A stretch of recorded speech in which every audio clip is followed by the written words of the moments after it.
কোন ছোট্টটি থেকে মানুষ করেছো বলো দেখিনি, খাইয়েছো, পড়িয়েছো, এমনকি ওকে নিজের হাতে গান পর্যন্ত শিখিয়েছো। এর একটা দাম নেই? পাখির ডানা গজালে সে আর বাসায় ফিরতে চায় না, কে বলি সে উড়ে বেড়াতে চায়। আর আমজাদির ডানা গজিয়েছে, তবে ওর পাখি চলে গেছে। মরবে, মরবে, মরবে। বলছি এবার কি বায়না তেমন পাওনি নাকি?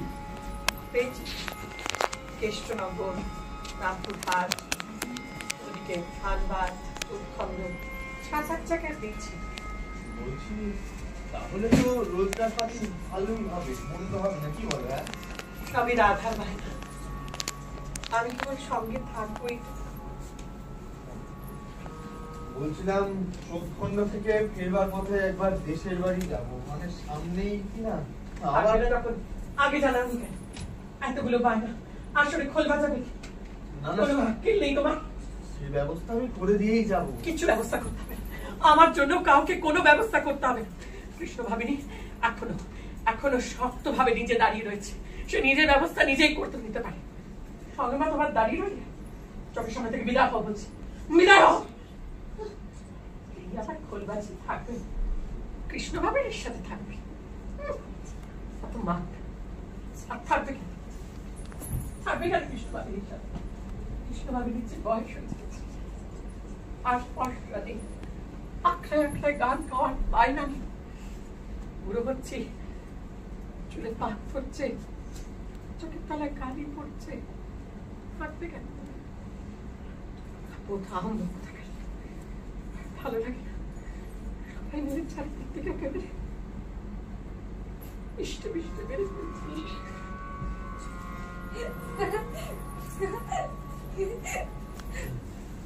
দেখে চলতে পারিস নি, পায়ের উপর মালা দিচ্ছিস। মোহিনী বাবাজির ওখানে গান কেমন হলো?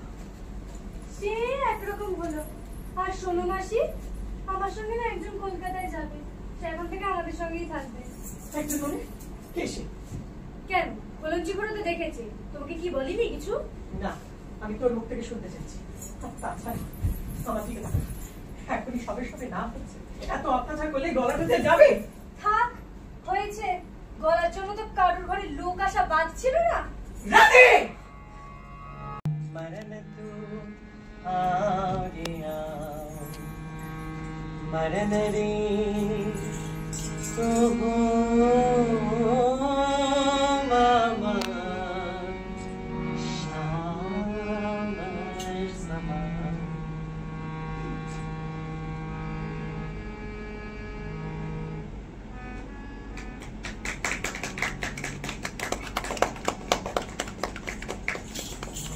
ধন্যবাদ আপনাদের সবাইকে। এটা আমাদের একটা পরীক্ষামূলক প্রদর্শন ছিল, আমি ভীষণভাবে ধন্যবাদ এই কজন মানুষ, বিশিষ্ট মানুষ। প্রথমেই আমি সঞ্জয়দাকে একটু ডেকে নেব আমাদের সাথে আসার জন্য, আর দু চার কথা একটুখানি বলার জন্য। আসুন দাদা, তারপর সবাইকে বলতে হবে।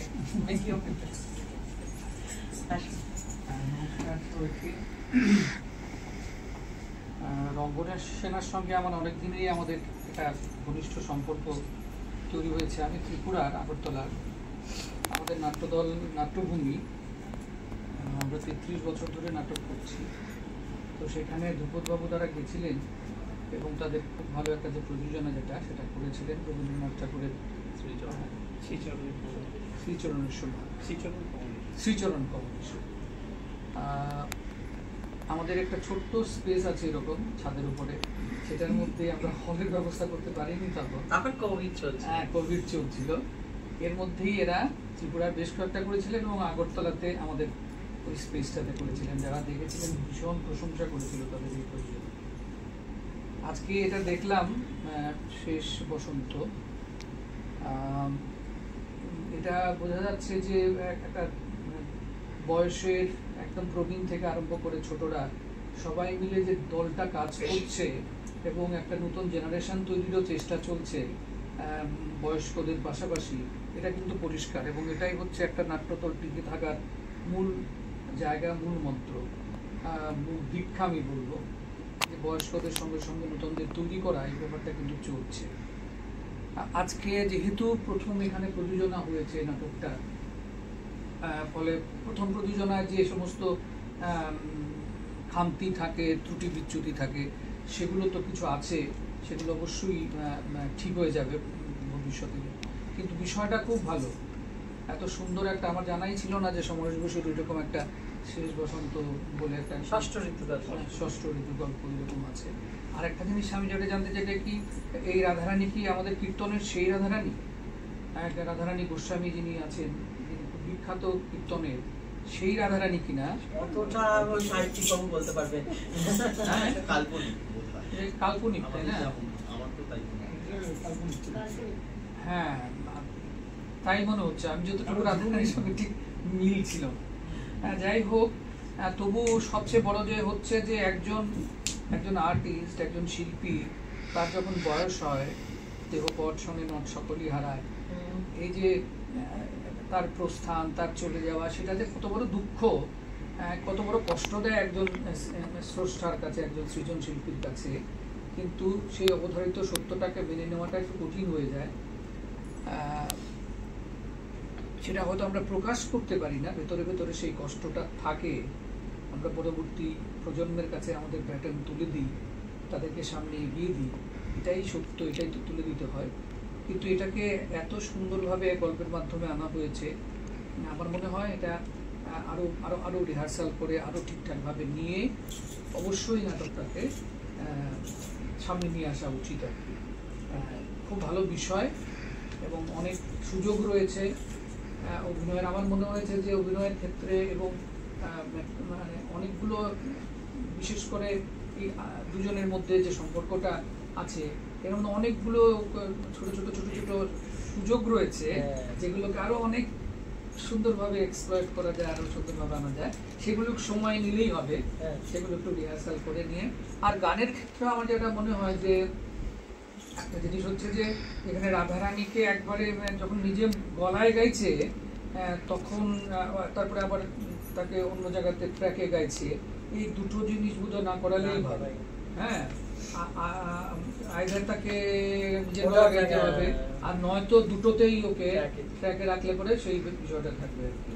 আর আরেকটা, কীর্তন তো সবসময় খুব উঁচু স্কেলে হয়, ফলে একটু বেসে গাইলে পরে, যেটা আপনি করলেন, সেটা বলে কীর্তনের যে সেই যে ফিলিংসটা, সেই যে মানে যে বিষয়টা থাকে আর কি, সেটা একটু আমাদের নাগরিক যেন মানে আমাদের নাগরিক যে ভাবনা, নাগরিক যে চেষ্টা, এতে যেন একটু ধামাচাপা হয়ে যায়। আমাদের যে লোক সঙ্গীতের সেই যে বিষয়টা, এটাকে যেন একটু ঠিকভাবে আমরা ধরতে পারি।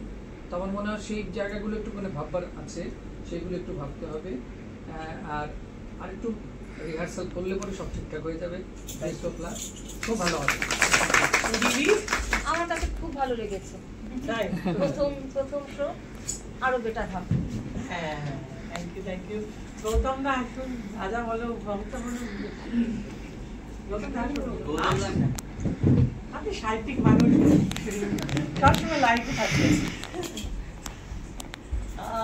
ওরা বোধহয় একটু বেশি গুরুত্ব দিয়ে দেয় আমাকে। আর প্রথমে বলি, মানে কেমন করে যেন রঙ্গসেনেরই অঙ্গ হয়ে গেছি আর কি, ওদেরই সদস্য হয়ে গেছি। তো আমি ধ্রুপদকে বলেছিলাম যে ঠিক আছে, আসলে আমার কাছে অনেকে আসে যে কোথায় কোন দলে নাটক করা যায় বা কিভাবে নাটক শিখবো। আমি আগে জিজ্ঞাসা করি তোমার বাড়িটা কোথায়, যার বাড়ি যেখানে কাছাকাছি হবে, যাই হোক বলে দিই আর কি এখানে। তো এরকম কাছাকাছি বললে ধ্রুপদকেই বলবো, নাটক শেখার সেরা জায়গা হচ্ছে রঙ্গসেন। তো আমি ধ্রুপদকে বলেছিলাম যে নৈহাটিতে সমরেশ বসু হয়ে উঠেছে বিচরণ ক্ষেত্র সাহিত্যের, আর নৈহাটিতে এই মুহূর্তে নাটকের দল হিসেবে দাপিয়ে বেড়াচ্ছে রঙ্গসেন। তাহলে সমরেশ বসু নিয়ে কিছু করছে না? তখন ও বললো, হ্যাঁ করছি তো, আমরা ষষ্ঠ ঋতু করছি। ষষ্ঠ ঋতু গল্পটা আমি বহুদিন আগে করছি, আমাকে ভীষণভাবে আকর্ষণ করেছে, ভীষণভাবে। কৃষ্ণনবমী চরিত্রটা আমাকে ভীষণভাবে টেনেছে। গল্পটা আবার আমি খুঁজে নিয়ে পড়ে ফেললাম। তো আমার মনে হয় একটা নাট্যগল্প তৈরি হয়ে গেছে অলরেডি। সেই নাট্যগল্পের সাথে মেলাতে গিয়ে যখন দেখলাম দ্বিতীয় ভাগটা, আমি কিছু বলবো না, দ্বিতীয় ভাগটা কমপ্লিট, দ্বিতীয় ভাগে কোনো কাটাছেড়া করবে না। এবার যা নির্মাণ হবে ওটা ডিরেক্টর করে নেবে আর কি, অটোমেটিক আসবে পরবর্তী কি কি করা যাবে। প্রথম দিকে শুরুটা কিছু কিছু জায়গায় খুব মন্থর ভাবে হয়েছে, দীর্ঘ হয়েছে। আমি একটা নাটকের দলে, মেয়েটি অসম্ভব সুন্দর নাচ করে, কিন্তু ওর নাচটা পুরো ব্যবহার করেছিল। আমি বললাম না, ওকে এতটা নাচ ব্যবহার করছে কেন, ওকে ঝলক দেখাও যে ও ভালো করে, দর্শকের মনে খিদে তৈরি হবে। আর ওই ছোট ছোট সময় নেওয়াটা কমাতে হবে। আর কিছু কিছু জায়গায় সময় কিন্তু দাবি করছে। প্রথম দিকে খুব হুড়োড়ি হলো, প্রাপ্তি শাঁখ বাজালো 3টে, খুব তাড়াতাড়ি করে শাঁখ বাজিয়ে পরের সিনে চলে যাওয়ার চেষ্টা করছে। শাঁখটাও সুন্দর করে সুরে রাখবে, একটু টেনে বাজাবে, আমি নোট করেছি কয়েকটা। আর ধ্রুপদকে বলবো, কীর্তন কিন্তু একটা লোক অঙ্গিক, লোক ব্যাপারটাকে রাখতেই হবে, ফোক। যখনই সেটা আমাদের মঞ্চে নাটকে চলে এলো, কীর্তনও নাটক, কীর্তনটা করো, কীর্তন ওই জায়গাটাই ইয়ে করতে হবে, আর একটু খুলতে হবে। দ্বিতীয়ভাবে বলছি, তোমার আমি কিচ্ছু আচর দিতে পারবো না, দ্বিতীয়বার নিখুঁত হয়েছে। প্রথম দিকে তোমার মধ্যে আমি একটু জড়তা দেখি, কেন হয়তো শীতের কারণে হতে পারে, আমি খুব ঠান্ডার মধ্যে শীতের কারণে হতে পারে, বা আমরা খুব কাছাকাছি আছি। দুটো মোড নাটকের এখন অনেকেই করে, এই অন্তরঙ্গ থিয়েটারের মধ্যে একরকম পারফর্ম করে, আর মঞ্চ নাটকের ক্ষেত্রে আরেকটু দর্শক আরেকটু দূরে থাকে, আরেকটু খোলামেলা থাকে, এটা একটা অসুবিধা হয়েছে। তো এটা বোধহয় ঠিক হয়ে যাবে। আর ওর কাছ থেকে আশা করছি, ধ্রুপদের কাছ থেকে, কারণ এটা ধ্রুপদই দিতে হবে, প্রাণ খুলে কীর্তন খুলে, প্রাণ খুলে, গলা খুলে, এটা আশা করছি। আমি কিন্তু ভীষণ নাটকটা আরেকবার দেখবো। হ্যাঁ, অবশ্যই অবশ্যই। কারণ নাটকটার থেকে কিন্তু আমি অনেক কিছু চাইছি, কারণ দেওয়ার আছে। কার কাছ থেকে চাই? যেখান থেকে দেওয়ার আছে। যে মূর্তিটা দিয়ে, পাথরটা দিয়ে মূর্তি করা যাবে, সেই পাথরটাকেই তো আমি বেছে নেবো, সেই পাথরটাকেই তো বলবো এটা দিয়েই করো, এটা দিয়ে ভাঙো, এটা দিয়ে হবে, কীর্তনটা হবে। খোলটাও কিন্তু আর একটু খুলে আমি কিন্তু কারণ আমার এই দলটা, এই ঠিক কথা, কিন্তু কীর্তন গাওয়াটাও খুব কারণ ও শ্রীচরণের সূত্রে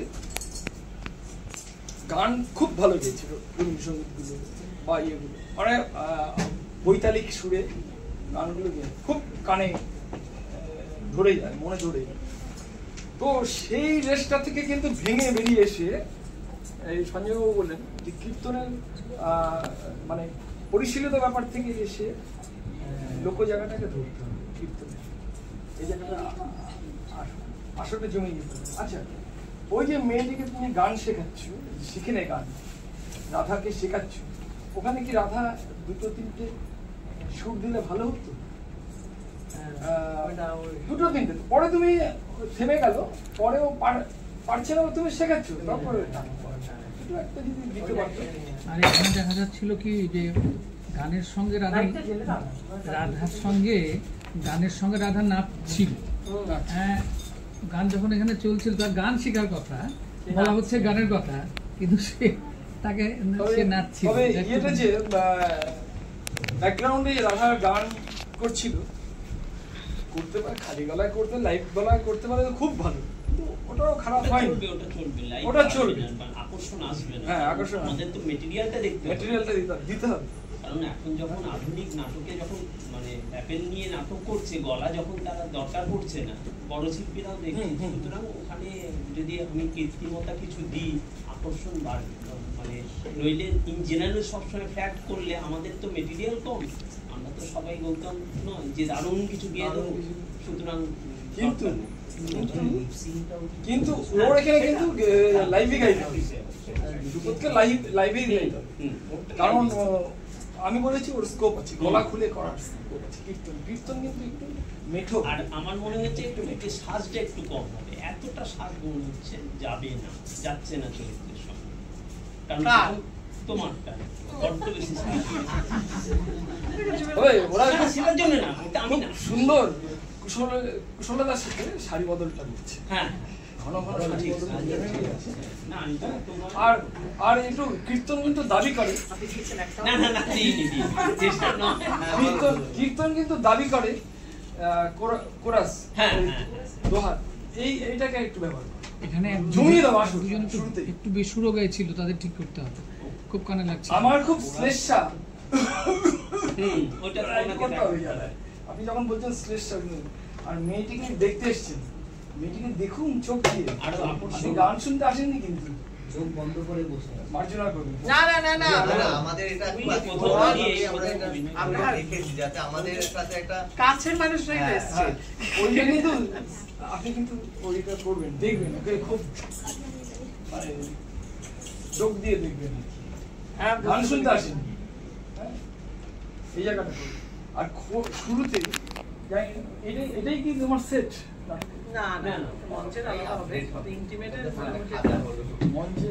মঞ্চের আলাদা আলাদা খোলটাকে শুরুতেই খোলটাকে খুব একটা রাখাটা ভালো হয়েছে।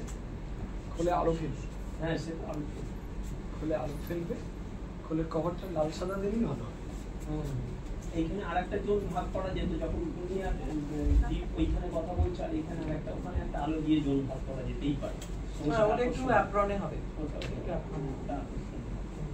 আর মেজদিদির মতো দু একটা আকর্ষণীয় সিন রাখতেই হবে, মানে সবকিছু সাজিয়ে গুছিয়ে প্রেজেন্ট করার মধ্যে যে আকর্ষণটা থাকে সেইটা রাখতে হবে, যেটা মেঘমালায় কিছু কিছু অংশ, মানে অনেকটা অংশে বেশিটা ছিল, এখানে তো সেই স্কোপটা পাচ্ছি না আমরা, সেইখানটা একটু দেখতে হবে। কি বলছো তুমি? ভালো করে গান করাতে হবে। তবে সবাইকে নিয়ে তো দিব্যেন্দু অনবদ্য, দিব্যেন্দু খুব শান্ত। ওর যে ডেভেলপমেন্ট আমি দেখেছি, ও ক্যারেক্টারের ভিতর ভীষণ ভালো ঢুকেছে দিব্যেন্দু, আর চরিত্রটাকে ফিল করতে পেরেছি। দ্বিতীয় অংশে, নাটকের দ্বিতীয় অংশে আমি কোনো হ্যাঁ, দিচ্ছি একদম। না, অনবদ্য তোমরা একদম। ফাটিয়ে দিয়েছো দ্বিতীয় অংশ। দ্বিতীয় অংশ পরে আমি এসে দেখছি যে একদম কিচ্ছু বলতে পারছি না। হাতি আর গল্পে মনে হয় রিক্সাটার একটা মানে একটা ইয়ে ওটা ছিল, মঞ্চে সেইটা থাকে। একটা মঞ্চে থাকে। স্নেহাদি বলো। হ্যাঁ।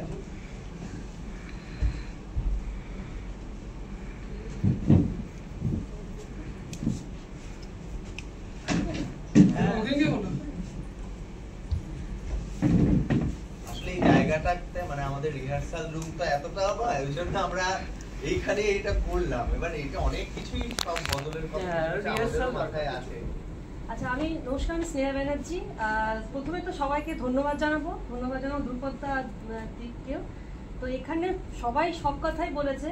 আমি নিজেও যে শিল্পী, নিজেও শিখছি, আর ধ্রুপদার সাথে আমি যুক্ত ছিলাম সেই তোমার যখন নাটকটা একটা নৃত্যে আমি ছিলাম।